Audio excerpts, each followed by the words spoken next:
ఇప్పుడు చేసేది దొండకాయ బిర్యానీ, లేకపోతే దొండకాయ వెజ్ రైస్ అని కూడా అనొచ్చు. దొండకాయ చాలామంది ఇష్టంతో తినరు కదా, సో మనం ఇలా చేసుకుందాం. త్వరగా అయిపోతుంది, చాలా ఇష్టంతో కూడా తింటారు, బాగుంటుంది. కొంచెం లైట్ బ్రౌన్ అయ్యే వరకు మూత పెట్టేసుకుందాం. మొత్తం కూడా మారద్దు. సో ఇలా బ్రౌనిష్ అయ్యాక ఒక బౌల్లోకి తీసుకొని అట్లా తీసుకోవాలి. డీప్ ఫ్రై అవుతుంది. మొత్తం పూర్తిగా డీప్ ఫ్రై కూడా చేయొద్దు. ఇలా చేస్తే ప్రాసెస్ లేట్ అవుతుందేమో కానీ మిగిలిపోదు అన్నమాట. హెల్త్కి కూడా మంచిది. నేనైతే ఉస్మా ఆయిల్ వాడుతున్నా, ఉస్మా నూనె. మరి మీ దగ్గర ఏ ఆయిల్ ఉంటే ఆయిల్ వాడుతుంది మీరు. ఓకే,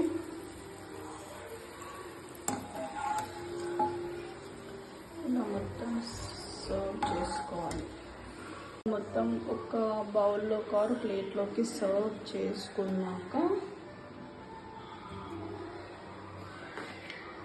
తర్వాత ఆనియన్స్, మనం ఆనియన్స్ ఉంటాయి కదా, ఆనియన్స్ సన్నగా పొడిగా కట్ చేసుకున్నాము.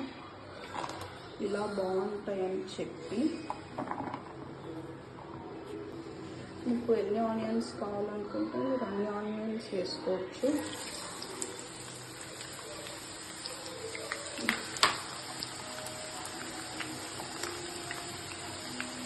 ఆనియన్స్ కూడా డీప్ ఫ్రై అవ్వాలి. బిర్యానీ అంటున్నారు కదా, ఆనియన్స్ కూడా బిర్యానీ ఆకులు అవన్నీ వేసి చేసుకోవచ్చు కదా అని అనుకోవచ్చు. కాకపోతే అలాగన్నా ఇలా టేస్ట్ బాగుంటుంది. ప్రాసెస్ ఎక్కువ అవ్వచ్చేమో కానీ టేస్ట్ అయితే బాగుంటుంది. ఒకసారి ట్రై చేసి చూడండి. పిల్లలు ఉన్న వాళ్ళు అయితే చాలా బాగా తింటారు. ఇవి కూడా సేమ్ దొండకాయలు ఎట్లా డీప్ ఫ్రై అయినాయి, ఇవి కూడా అట్లా కొంచెం లైట్గా, ఎక్కువ బ్రౌన్ కాకుండా అవ్వాలి. ఇలా brown colour, total brown colour వస్తే టేస్ట్ బాగుంటుంది. తర్వాత ఇది కూడా ఇందులో బౌల్లోకి మొత్తం సర్వ్ చేసేసుకోవాలి. ఓకే,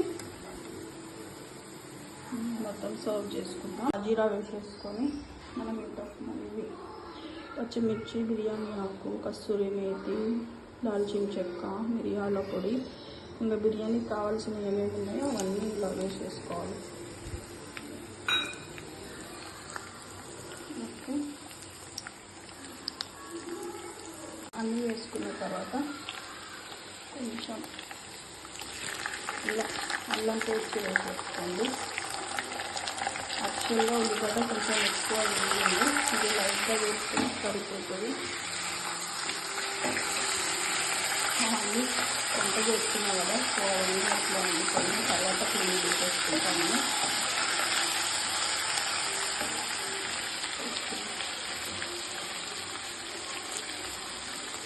లైట్గా పసుపు వేసేసుకొని కొంచెం కారం వేసేసుకొని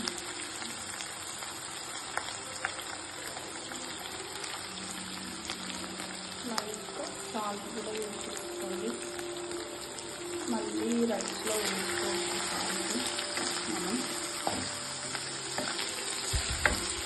మనము ఇందాక వేసేసుకున్నాం కదా, ఇది వేసేసుకోండి. దొండకాయ కలుపుకోండి. మళ్ళీ ఆనియన్ వేసుకోవాల్సిన అవసరం లేదు. ఈ రైస్లోకి వేసేసుకోవాలి కంప్లీట్గా. లైట్గా కొత్తిమీర వేసేసుకోండి. అన్నీ వేసేసుకొని ఇలా కలిపేసుకోండి. మీరు గరం మసాలా వాళ్ళు కావాలంటే కూడా వేసుకోవచ్చు. లైట్గా ఇట్లా మీదికి వెళ్ళి సాల్ట్ వేసేసుకొని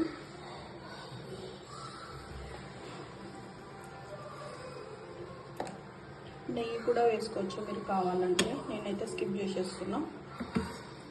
ఓకే, ఇది అయ్యాక చూద్దాం ఇలా అయిందో. అవుతుంది. అండ్ దాంతోపాటు రైతా కూడా చేసుకున్నాం. బాగుంటుందని బకెట్ బాగుంది కదా.